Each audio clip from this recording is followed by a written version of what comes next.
Application of derivatives calculus का one of the most important chapters माना जाता है ये, और ये चैप्टर आसानी से हमें 9 to 10 मार्क्स भी लाके देता है। तो चलो करते हैं हम इस चैप्टर का रिवीजन कुछ मिनटों के अंदर। हेलो एवरीवन, स्वागत है आप सभी का साइंस अड्डा पर। मैं हूँ आपकी मैथ्स एजुकेटर नेहा, और आज हम देखेंगे mind map of application of derivatives.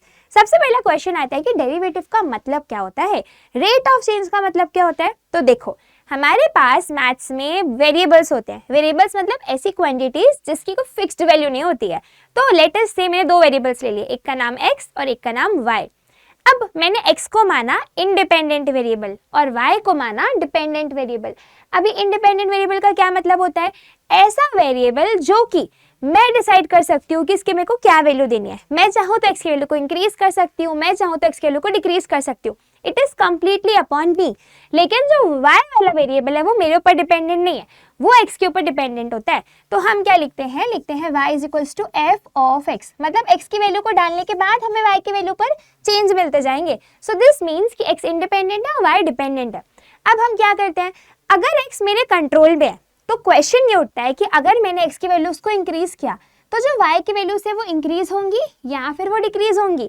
Similarly अगर मैंने x की वैल्यू को डिक्रीज किया तो y की वैल्यू पर क्या असर आएगा, क्या वो इंक्रीज होंगी या फिर क्या वो डिक्रीज होंगी। तो इसी चीज को हम बोलते हैं rate of change. Rate of change का मतलब कि एक वेरिएबल को चेंज करने के कारण दूसरे वेरिएबल में क्या असर मिल रहा है हमें। अब यहाँ पर मैंने क्या देखा कि x को चेंज करने के कारण y पर क्या असर मिल रहा है। तो इसी को हम बोलते हैं rate of change of y with respect to x। तो विथ रिस्पेक्ट टू x का मतलब x मेरे कंट्रोल पे और y मेरे कंट्रोल पे नहीं है, y x के कंट्रोल पे है। सो इसको हम लिखेंगे rate of change of y with respect to x is dy by dx। इसका सिंपल सा मतलब है आपको फंक्शन को डिफरेंशिएट करना है, डेरिवेटिव निकालना है। डेरिवेटिव कैसे निकालना होता है वो मैं आप लोगों को लास्ट चैप्टर में कंटिन्यूटी डिफरेंशिएबिलिटी चैप्टर में अच्छे से बता चुकी हूँ। चलो इसको हम ऐसे भी लिखते हैं f dash of x because y is equals to f of x।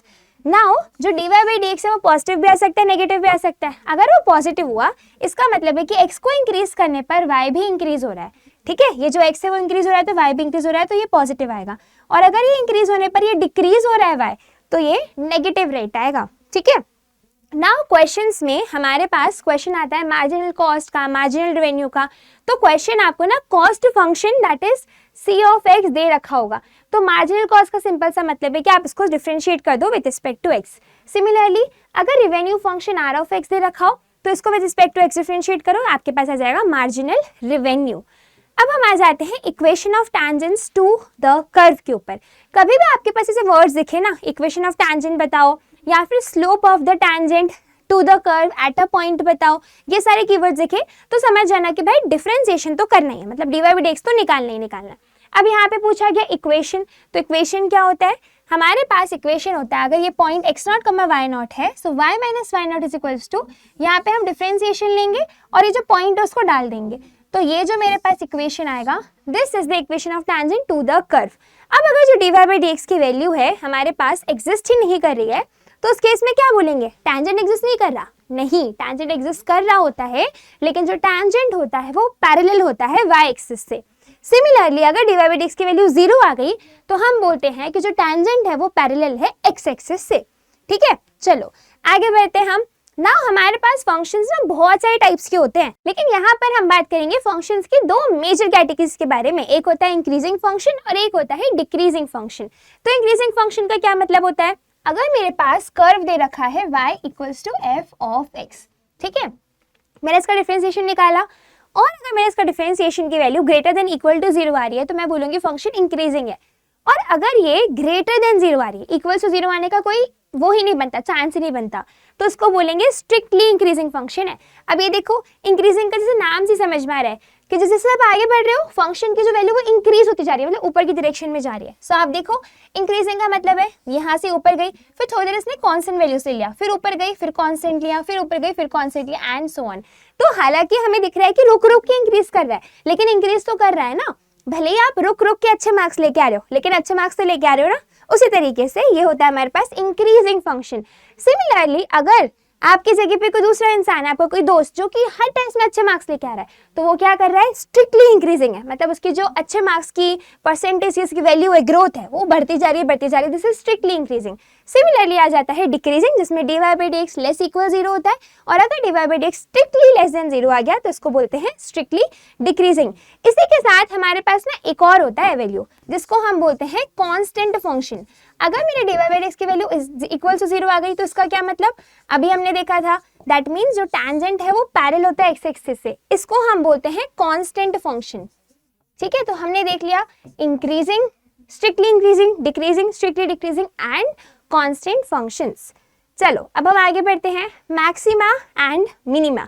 देखो अगर मेरे पास ग्राफ कुछ इस तरीके से है, सच दैट ग्राफ यहाँ से यहाँ तक तो इंक्रीजिंग है लेकिन फिर मेरा ग्राफ डिक्रीजिंग बन गया, तो इस केस में हमारे पास जो मेरा फंक्शन है किसी एक डिफाइंड इंटरवल पर, तो यहाँ पर मैंने इतना इंटरवल ले लिया, तो इस इंटरवल पर फंक्शन ने यहाँ पर मैक्सिमम वैल्यू अटेन करी है, तो ये जो पॉइंट होता है, ये वाला जो करस्पॉन्डिंग x का पॉइंट होता है, इस पॉइंट को कहते हैं पॉइंट ऑफ मैक्सिमा, और ये जो वैल्यू होती है इसको बोलते हैं हम मैक्सिमम वैल्यू। और बच्चों यहाँ पर हम लोकल मैक्सिमा की बात कर रहे हैं, तो लोकल ये जो वर्ड है ना ये इसीलिए आता है क्योंकि हम एक इंटरवल पर काम कर रहे होते हैं। अगर मैंने इंटरवल को हटा दिया, मैंने कहा कि चलो पूरे रियल लाइन में जब जहां जहां पर मैक्सिमा है सारे निकालो और फिर मुझे बताओ सबसे बड़ा मैक्सिमा कौन है, तो फिर उसको हम बोलते हैं ग्लोबल मैक्सिमा। ठीक है, लेकिन फिलहाल हम यहाँ पर एक इंटरवल पे बात कर रहे होते हैं जिसको हम इंटरवल आई देते हैं, क्वेश्चन में आपको इंटरवल गिवन होगा। ठीक है, तो आपको वहां पर लोकल मैक्सिमा की बात करनी है, मतलब सिर्फ इंटरवल में आप अपना फंक्शन देखो और मेरे को मैक्सिमा मिनिमा बताओ। सिमिलरली हमारे पास आ जाता है यहाँ पर, ये कर्व यहाँ से यहाँ तक डिक्रीजिंग है, फिर एक पॉइंट के बाद इंक्रीजिंग हो गया, तो यहाँ पर मेरे जो फंक्शन है उसने मिनिमम वैल्यू ये ली, so F of C is the minimum value, और जो सी होता है that is the point of minima, इसी को बोलेंगे लोकल मिनिमा। ठीक है, now what is a critical point, तो क्रिटिकल पॉइंट वो पॉइंट होता है जहां पर जो मेरा फंक्शन है वो वैल्यू चेंज कर रहा है। अब आप देखो पहले फंक्शन डिक्रीजिंग था, यहाँ पर आके थक गया, अब वो इंक्रीजिंग करने मतलब इंक्रीज करने लगा। सिमिलरली यहाँ पर फंक्शन इंक्रीजिंग था, थक गया, डिक्रीज करने लगा, राइट। तो जिस पॉइंट पर फंक्शन अपना बिहेवियर चेंज कर रहा है उसी पॉइंट को बोलते हैं हम क्रिटिकल पॉइंट।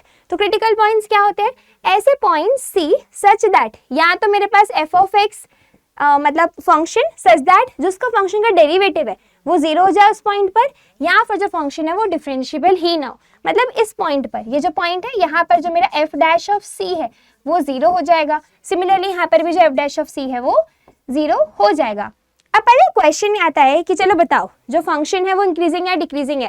अब अगर फंक्शन सिंपल सा हुआ तो आप इसको ग्राफ से बना के बता सकते हो, लेकिन जो फंक्शन एग्जाम में आते हैं वो क्योंकि एग्जाम में आते हैं तो वो कॉम्प्लिकेटेड होते हैं, उसको कैसे बताएंगे हम कि उसका मैक्सिमा कहाँ पे है, मिनिमा कहाँ पे है।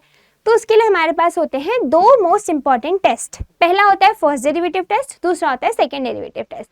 तो दोनों टेस्ट को मैं यहाँ पर एक माइंड मैप की तरह लिख के आई हूँ फ्लो चार्ट बना के। So let's get started with first derivative test. सबसे पहले क्या करना है, हमें यहाँ पे एफ डैश ऑफ एक्स को फाइंड करना है, और यहाँ पे हम एक्स इंटरवल पे ही ले रहे होंगे, जैसे मैंने बताया लोकल मैक्सिमा की बात कर रहे हैं। एंड फिर हमें क्या करना होता है, एफ डैश ऑफ एक्स को 0 से इक्वेट करो। जैसे ही आप ये करोगे ना आपके पास एक्स के पॉइंट्स मिलेंगे C1, C2, C3 and so on. In points को हम बोलते हैं क्रिटिकल पॉइंट। अब ये जो क्रिटिकल पॉइंट्स है यही इन्हीं पॉइंट्स पर मैक्सिमा या मिनिमा बन रहा होता है।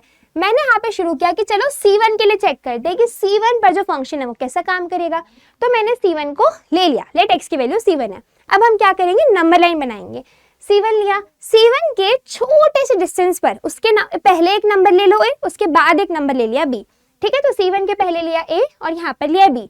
अब मैं यहाँ पे पहले तो f डैश आपने यहाँ पर निकाला था f डैश, तो यहाँ पर x की जगह पर a डालो तो आपको मिलेगा f डैश ऑफ a। अगर f डैश ऑफ a की वैल्यू लेस देन 0 आ रही है मतलब नेगेटिव आ रही है, और f डैश ऑफ b की वैल्यू ग्रेटर देन 0 आ रही है मतलब पॉजिटिव आ रही है, तो हम क्या बोलेंगे जो C1 है वो है point of minima, point of local minima.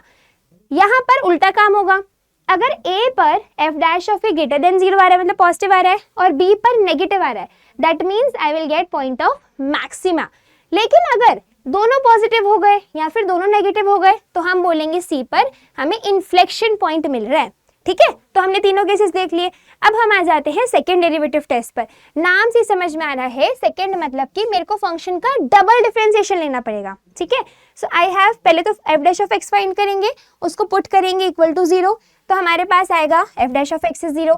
जैसे 0 पर पुट किया हमें x की वैल्यूज मिलेंगी C1, C2, C3 and so on. इसको हम बोलते हैं क्रिटिकल पॉइंट्स। अब क्या करना है हमें, सेकंड डेरिवेटिव टेस्ट से तो हमें f double dash of x भी फाइंड करना पड़ेगा। अब मैंने ले लिया C1 के लिए, सो मान लेते हैं late x equals to C1। अब f डबल डैश पर x पर C1 को पुट करो, पुट कर दिया मैंने। या तो f double dash of C1 की वैल्यू ग्रेटर देन 0 होगी, या तो लेस देन 0 होगी, या तो इक्वल टू 0 होगी। मान लेते हैं कि जो f double dash of C1 है उसकी वैल्यू लेस देन 0 है, तो लेस देन 0 मतलब कि जो C1 है वो आपका बनेगा पॉइंट ऑफ मैक्सिमा। ठीक है, लेस देन 0 पर मैक्सिमा उल्टा होता है, ऐसा नहीं कि लेस देन 0 है तो मिनिमा होगा, नो, लेस देन 0 पर मैक्सिमा होता है, ग्रेटर देन 0 पर मिनिमा होता है। और अगर इक्वल टू 0 आ गया तो क्या बोलेंगे, टेस्ट फेल हो गया है, तो हम नहीं बता सकते। तो टेस्ट फेल के केस में आप फर्स्ट डेरिवेटिव टेस्ट पर जा सकते हैं, या फिर हम कुछ भी आंसर नहीं कर सकते हैं। ठीक है, और यहाँ पर हम सारा काम एक गिवन इंटरवल पे कर रहे होते हैं। चलो आगे बढ़ते हैं। Absolute maxima and absolute minima क्या होता है, मान लेते हैं कि जो फंक्शन है वो डिफरेंशिएबल फंक्शन है इन सम गिवन इंटरवल i। यहाँ पर मैंने इंटरवल को क्लोज इंटरवल लिया है a, b। हम क्या करेंगे, क्लोज इंटरवल के केस में अगर आपको एब्सोल्यूट मैक्सिमा मिनिमा फाइंड करना है तो कैसे करेंगे, सबसे पहला काम simply f dash of x निकालो, इक्वल टू 0 करो। देखो ये जो दो काम है ना वो तो हमें हर जगह करने ही होते हैं।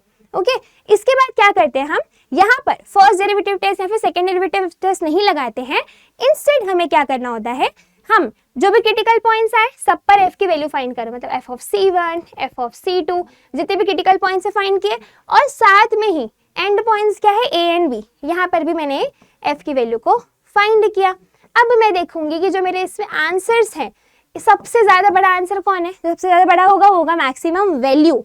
सपोज मेरे इसके आंसर्स कुछ ऐसे आ रहे हैं, ठीक है, तो क्लियरली हमें दिख रहा है ये है मैक्सिमम वैल्यू, और ये जो पॉइंट है उस पॉइंट को बोलेंगे this is the point of absolute maxima. ठीक है, इस मैक्सिमम वैल्यू को बोलेंगे एब्सोल्यूट मैक्सिमम वैल्यू, और ये जो पॉइंट है वो क्या होगा, पॉइंट ऑफ मैक्सिमा। सिमिलरली ये है मिनिमम वैल्यू, पॉइंट को क्या बोलोगे आप, absolute minima, the point of absolute minima. ठीक है, तो बस इस तरीके से हमने कर लिया अपने चैप्टर का रिवीजन। तो that is it for today session. मिलते हैं हम अगले माइंड मैप में जल्द ही। मुझे जल्दी से कमेंट बता देना कि चैप्टर पसंद आया या नहीं आया, रिवीजन समझ में आया या नहीं आया, और हार्ट इमोजीज तो बनते हैं ना। तो मिलते हैं हम अगले माइंड मैप की सीरीज में। Till then keep studying, keep hustling, take care everyone, thank you.